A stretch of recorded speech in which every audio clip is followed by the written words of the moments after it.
The prairie held its silence the way an old man holds his secrets, deep and tight, letting nothing slip but the restless sigh of the wind.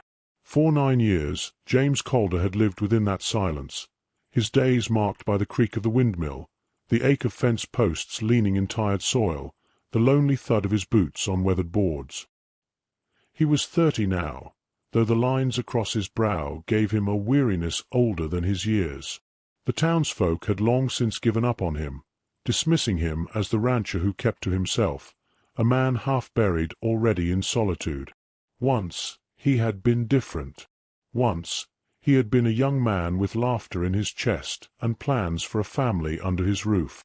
But when his bride-to-be broke faith and chose another rancher with more acres, James turned away from people altogether.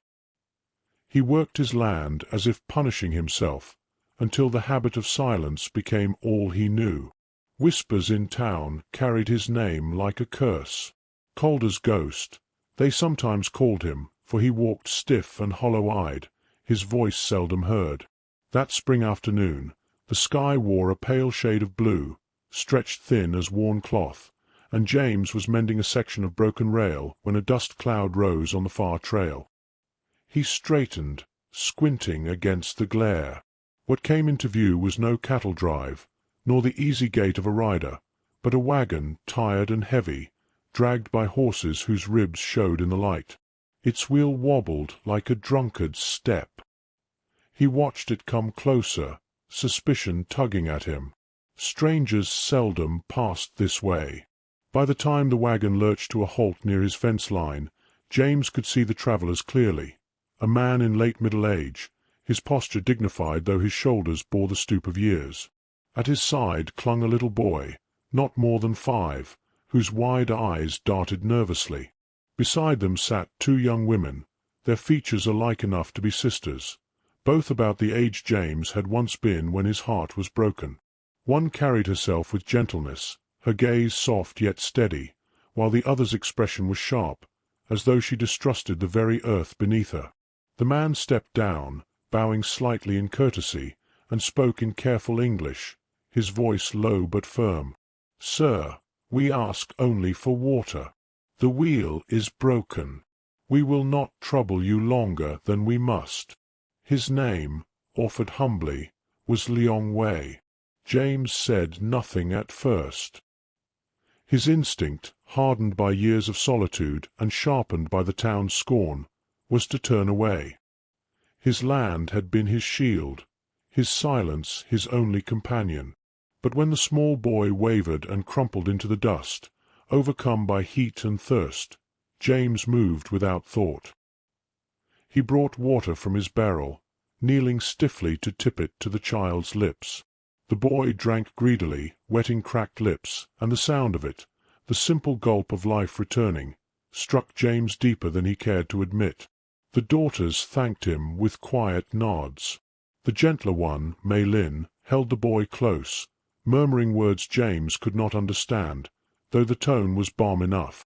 Her sister, Su Lin, met James's eyes with suspicion, as though measuring whether this man's kindness hid darker intent. James did not blame her. Trust was not something easily won on these plains. That night, word travelled fast.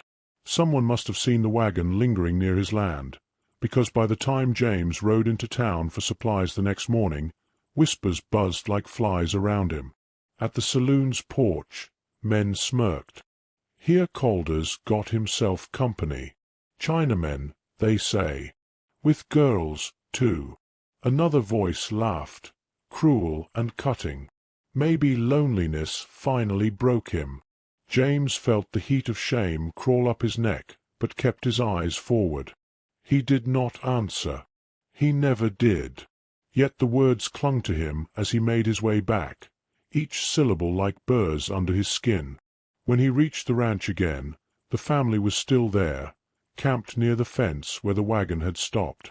Liang worked at the broken wheel with steady patience, though his tools were meagre. James paused, watching the effort, then went inside without offering help. He told himself it was not his business. Still, through the thin walls of the house, He could hear the murmur of voices, the faint ring of laughter, the kind he had not known in nearly a decade. That night he lay awake staring at the rafters. The wind rattled the shutters, and his bed felt emptier than ever. He thought of the boy's small hands clutching the cup, of the daughter's careful eyes, of the old man's bow. He told himself their troubles were no concern of his, yet their presence pressed into him, unsettling his silence. He wondered what the town would say if the family stayed another day, another week. He wondered if he had the strength to shoulder more scorn. Sleep would not come. The sound of voices drifted faintly through the night air, foreign words softened by distance, a lullaby carrying through the emptiness. For the first time in years, James's solitude felt less like protection and more like a cage. He closed his eyes, unsettled, not knowing whether salvation or ruin had arrived at his doorstep. It had been 9 years since I'd heard a woman's voice near my hearth.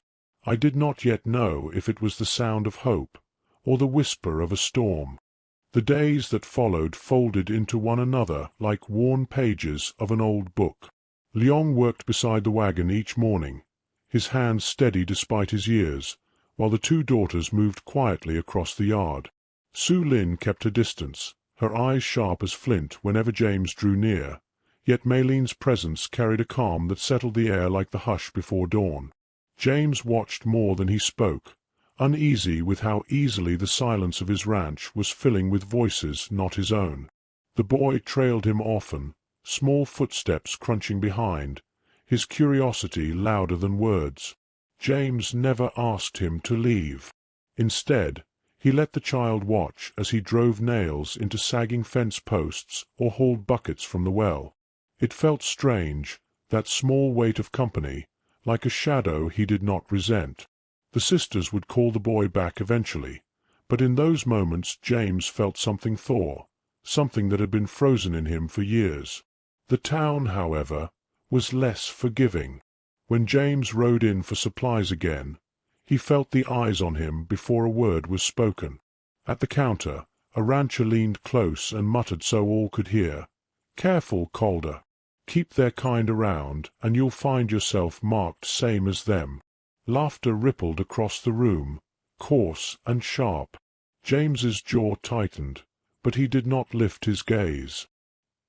He gathered his goods, left coins on the wood, and walked out with a sting of shame pressing between his shoulders. Meilin was waiting near the fence when he returned. She had seen something in his face, a shadow darker than the usual quiet. "They spoke against you," she said softly. Her voice carried no question, only certainty. James gave no answer, yet she lowered her eyes and added, "Still you did not cast us out." There was no smile, only the faintest bow of gratitude. For James, it was the first time in years that another's recognition eased his burden rather than deepened it. That night, the air cracked with the raucous shouts of men. Horses pounded close, and stones struck the wagon's frame. Su Lin pulled the boy inside while Meilin pressed a hand to her father's arm. James stepped from his doorway, rifle cradled against his chest, though he did not raise it. His voice cut through the noise, low but steady. "That's enough." For a moment the riders laughed, circling like wolves testing prey. But James did not move. His silence waited with something harder than steel. One by one, they pulled their reins, their threats lingering in the dust. "Town won't have you keeping them," one called before they rode off into the night. Inside, fear lingered like smoke. The boy cried against Meilin's shoulder until her soft song soothed him. James stood at the threshold, watching her, the melody wrapping the room in a quiet he had never known. For the first time in years, he felt his walls falter. Later, without word, he set to repairing the wagon wheel himself. His palms bled against the stubborn wood, but he worked until the wheel held firm. When Meilin found him there, she knelt without hesitation, binding his hands in clean cloth. Their eyes met, hers steady, his uncertain, and for an instant the silence between them was not emptiness but understanding. The following morning the sheriff rode up. Dust settled heavy on his coat, his face grim with duty. "Calder," he said, nodding toward the family, "town's decided they can't stay. Folks don't want trouble." His words were measured, but the meaning cut sharp. James felt the weight of every year he had lived in silence pressing on him. He had been a man without voice, without fight, yet now his answer rose without hesitation. "They'll leave over my grave, and not before." The sheriff studied him long, then glanced at Liang and his daughters, the boy clutching his sister's skirt. The prairie wind filled the pause. At last the sheriff muttered, "Your land, your choice, but don't expect a welcome in town." With that, he turned his horse and rode off, leaving the threat hanging like storm clouds on the horizon. For James, something had shifted. 9 years of solitude, 9 years of bowed head and bitten tongue, broken by one moment of defiance. The family remained, their days stitched into his as naturally as the sky to the earth. The ranch that had echoed only with wind and the groan of timber now carried the sounds of labor, of cooking, of a child's laughter carried on the breeze. James never spoke much. He did not name what stirred in him when Meilin set a bowl of warm broth on his table, or when her quiet hands brushed his as she passed him thread to mend his torn shirt. It was not romance as the saloon tales told, full of fiery words and sudden passion. It was something slower, something steadier, two wounded souls learning to stand a little taller in each other's presence. One evening, as the sun slipped low and cast the yard in gold, James paused with his hand on the fence post. He listened to the murmur of voices from the cabin, to the boys' laughter breaking through the twilight. The sound filled the hollows in him more than whiskey or solitude ever had. 9 years he had lived alone, convinced the world had marked him for silence. Now at his table sat a family the town despised, and yet they had given him something the world had long denied, a reason to speak, a reason to stand, and the faint glimmer of belonging. He looked toward the horizon, where storm clouds gathered dark against the fading light. Trouble would surely come again.